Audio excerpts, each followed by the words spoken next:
श्री साईनाथाय नमः। भगवान श्री साईनाथ महाराज ने अपने जीवन काल में जो अनुपम अनुभूतियाँ अपने भक्तों को दी है, ऐसे चुनिंदा लीलाओं का अवलोकन करते हैं श्री साई बाबा की अनुपम लीलाएं। ओम साई राम। अब जो लीला हम आपको बताने जा रहे हैं, साई बाबा की अमृतवाणी इस YouTube के माध्यम से, वो बहुत ही श्रेष्ठ दर्जे की, श्रेष्ठ लेवल की ऐसी ये लीला है। और जो घटित हुई है वो भी बाबा के बहुत जाने माने भक्त, बहुत ही उच्च कोटि के भक्त, ऐसा मैं कहूंगा। उच्च नहीं होता नहीं भक्ति में, लेकिन सही में hardcore devotee of Sai Baba, you can say. ये जो घटना घटित हुई है, ये हो गई है एक शंकर, कट्टर शंकर भक्त, शैवपंथी, किसी को दूसरे को मानने का ही नहीं, शंकर भगवान की सिवाय अलावा किसी को भी नमस्कार तक नहीं करने का। इतना मतलब है, कड़वा कर्मठ ब्राह्मण जो बोलता है ऐसा। उसका नाम था माधव भट्ट। ये माधव भट्ट है ना, शिव का पुजारी, इसकी प्रचिति बाबा ने आगे दी है। शिव का पुजारी, शिव के सिवाय वो किसी को मानता नहीं था। और ये राव बहादुर मोरेश्वर प्रधान, इनके घर में पूजा पाठ करने के लिए था। जो घर में जो शिव की आराधना होती है, पूजा होती है, वो पूजा पाठ ही करता था।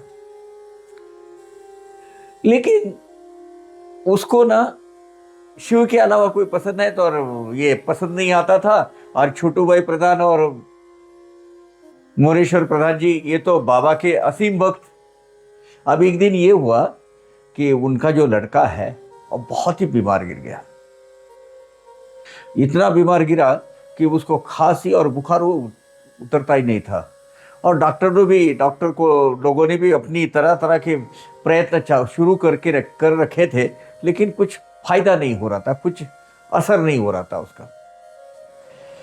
अब ये जो माधव भट्ट है, अब उनके छोटू भाई प्रधान के पिताजी के वक्त से उनके साथ मतलब उनके घर में रहता था।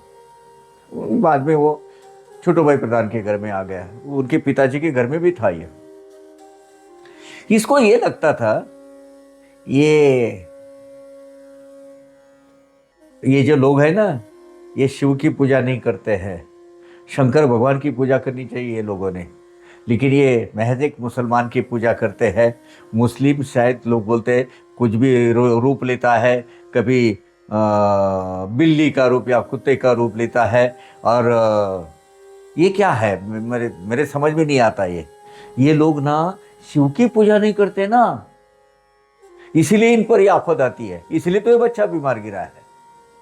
खैर, अपने को क्या, इसे वो बिल्कुल पसंद नहीं था कि उनके घर में बाबा की पूजा आराधना, बाबा का फोटो, बाबा की तस्वीर, वो उसको बिल्कुल पसंद नहीं था वो। लेकिन अभी ऐसा है, मालिक के घर में, उसको कौन क्या कर सकते। वो नापसंदी अपनी जताता तो जरूर था, लेकिन बोलता कुछ नहीं था। वो लड़का, उसका बुखार उतरने का नाम ही नहीं लेता था, और साथ में खांसी। वो पहले माले पे उसको रखा हुआ था, और दिन ब दिन हालत उसकी बदतर होते जा रही थी। वो वीक, अशक्त होते जा रहा था। अब इसके दिमाग में ये विकल्प, एक दिन रात में बाबा ये सोया हुआ है, उसके खटी के पास गए। माधव भट्ट ने देखा कि ये बाबा है। उसने सामने देखा कि ये सोया हुआ है नीचे। तो बाबा गए, उस सीढ़ियां चढ़कर आखिरी सीढ़ी के ऊपर खड़े रह गए। तो इनको लगा कौन जा रहा है रात को घर में, बच्चा तो बीमार है, और ये पहले माले पे जा रहा है कोई तो भी। तो आखिरी सीढ़ी पर बाबा खड़े हैं, पहली सीढ़ी पर माधव भट्ट खड़े हैं। वो बोला, क्यों रे, क्या समझता है? हाथ में सोटा लिए थे, मारूंगा पकड़ के, ये मेरा घर है, मैं कभी भी आ सकता हूँ, कभी भी जा सकता हूँ। तू क्या समझता है, तू क्या समझता है, ये यहाँ जो ये मेरे जो बच्चे रहते हैं, मेरे परिवार रहता है, उसका उसके देखभाल सब तू करता है, उसकी उसकी उनकी आवाभगत तू करता है, उनका कम ज्यादा जो उनको होता है वो तू देखता है, उनका संरक्षण कौन करता है, तू करता है। हट ऐसे। ये गए और अंदर गए बाबा, ऊपर मतलब सीढ़ी चढ़कर दरवाजे के अंदर गए। माधव भट्ट को बड़े आश्चर्य से हुआ कि ये लगते तो बाबा है, क्योंकि बाबा की तस्वीर तो रात दिन अपन देख रहे हैं। ये गया ऊपर चढ़ के गया, देखा तो अंदर कोई भी नहीं है। फिर उसने उधर बाबा की तस्वीर लगी हुई थी एक, और तस्वीर में उसने देखा बाबा प्रसन्न भाव से तस्वीर में दिख रहे हैं। तो इमीडिएटली उसने नमस्कार किया बाबा को, तो टोटल सरेंडर हो गया। बोले बाबा, अगर सही में आप अवतारी पुरुष हो, सिद्ध पुरुष हो, आप सही में आप भगवान हो, तो ये बच्चे को तुरंत ठीक कर दीजिएगा। इसकी खांसी, इसका बुखार सब जाना चाहिए। ऐसा अगर है तो मैं आपको मानूंगा और 15 दिन के अंदर आपके दर्शन को आ जाऊंगा। इतने में माधव भट्ट ऊपर जैसे गए तो बाकी के लोग भी आ गए।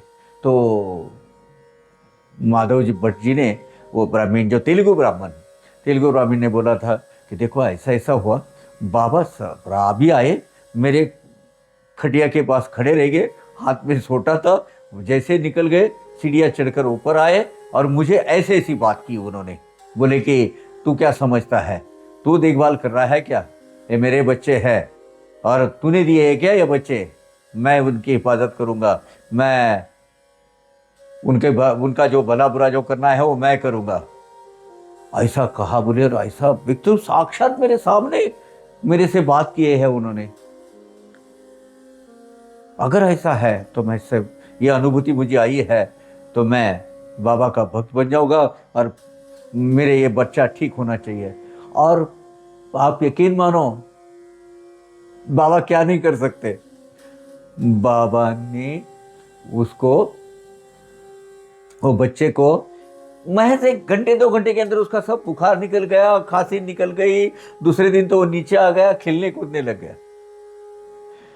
माधव भट्ट की पूरी मतलब खातरी हो गई, पक्का विश्वास हो गया बाबा है और बाबा ने ही ये सब कुछ किया है। क्योंकि मैंने जो कहा था उसके कसौटी तो नहीं बोल सकते, लेकिन मेरी प्रार्थना उन्होंने कबूल की है। अब मैंने उनको बोला था, हाँ उसने ये बोला था 15 दिन के अंदर आपको दर्शन को आऊंगा। मैं 108 रुपया, अब 108 रुपया अभी के नहीं है, उस वक्त के, हाँ उस वक्त के 108 रुपया मैं आपको दक्षिणा चढ़ाऊंगा। खैर 15 दिन के अंदर ही माधव भट्ट वहां गए शिरडी में सब बाबा का दरबार भरा हुआ था, जाने माने पहचान सब लोग थे, श्यामा थे, बहुत सारे लोग थे वहां। जैसे ही गया बाबा के दर्शन करने तो बाकी के सब लोगों को बाबा ने कहा, ये है ना, ये मुझे कुत्ता, ये मुझे बिल्ली और ये मुझे मुसलमान समझता है, ये ऐसा करता। एकदम सहम गए, एकदम उसको सदमा जैसा लगा। अरे मेरे दिमाग में जो आ रहा था बाबा के बारे में, मेरी जो प्रतिभा थी, इन्होंने तो सब पूरा पहचान लिया। आखिर फिर मैं वो गया, बाबा के दर्शन लिए, गया, स्नान वगैरह सब करके उसने जो व्रत वगैरह करने होते हैं वो आ गया और बाबा के वो 108 रुपया चढ़ावा बाबा को दिया, प्रार्थना की और बड़ा प्रसन्न भाव से बैठ गया। अब बाजू में बैठा, अब सबको पता था 108 रुपए की दक्षिणा बोले तो कोई मामूली चीज नहीं है भाई उस वक्त की। अब उसने दे दी, बाजू में बैठा था। इतने में जब अपनी दिल की बात बाबा ने समझ ली है तो फिर उसने बोला, बाबा मेरा मन के मन बोल रहा है, दिल के अंदर ही मन की मन में ही बोल रहा है, अगर मुझे कोई पुत्र संतान नहीं है,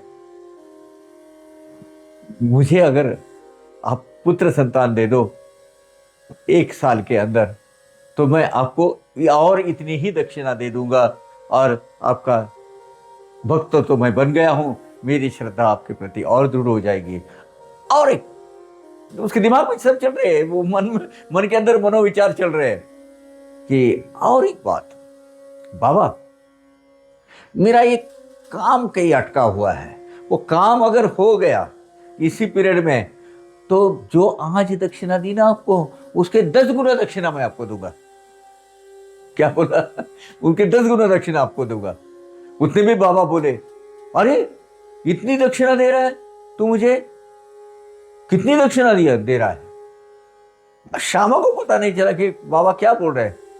तो श्यामा ने बोला, देवा, अरे देवा, सवेरे उन्होंने बहुत भरभक्कम दक्षिणा तुम्हें दी है आपको।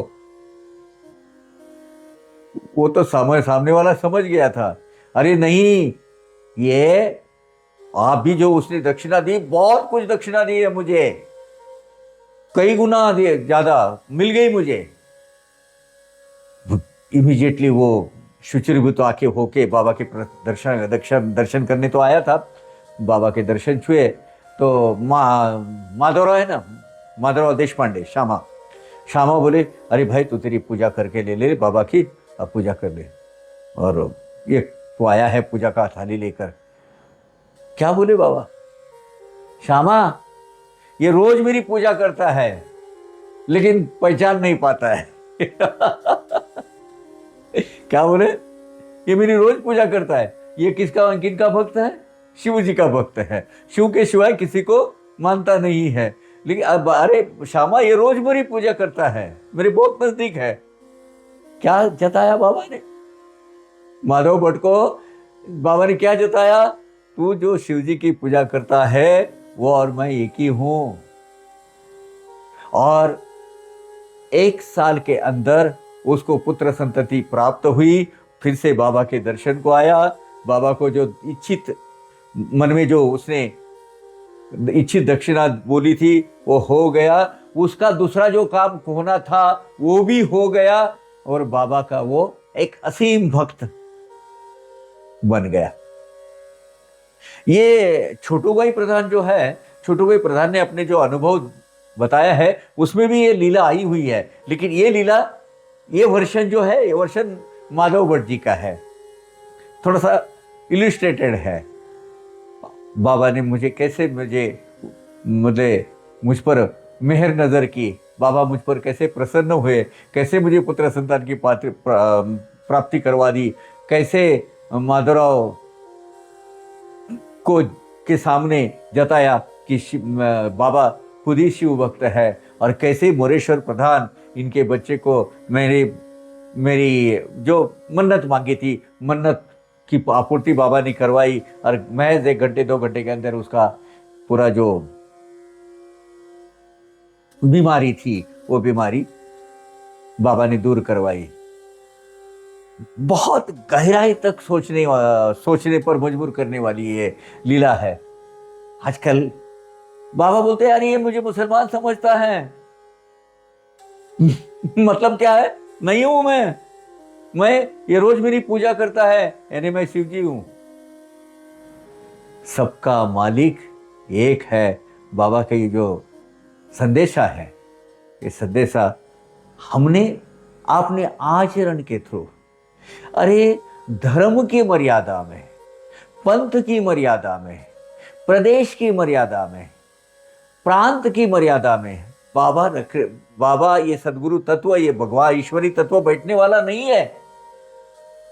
अकल के अंधों, बाबा को क्या नहीं बोल रहे हो। अरे समझ लो पहले बाबा कौन है। इस दायरे के अंदर, किसी एक धर्म के अंदर, किसी एक पंथ काज के अंदर बाबा को बैठना यानी अपने अकल का दिवाला निकालना है। आप शून्य हो, साईं भक्त हो, आपको ज्यादा बोलने की जरूरत नहीं है। लेकिन जो साईं भक्त नहीं है उनके लिए ये लीला आज पढ़ो। और ये देखिए, पवार काका कभी भी मनगढ़ंत कथाएं नहीं बताते हैं। 1952 के अंक में ये कथा लिखकर आई हुई है। खुद माधव भट्ट ने ये कथा अपनी अनुभूति शाही लीला को पहुंचाई है। क्या कहोगे आप? ये सदगुरु तत्व है, ये ईश्वरी तत्व है, ये अवतार है भगवान का। हम लोगों का, सामान्य लोगों का उद्धार करने बाबा आए हुए हैं। ओम साई राम।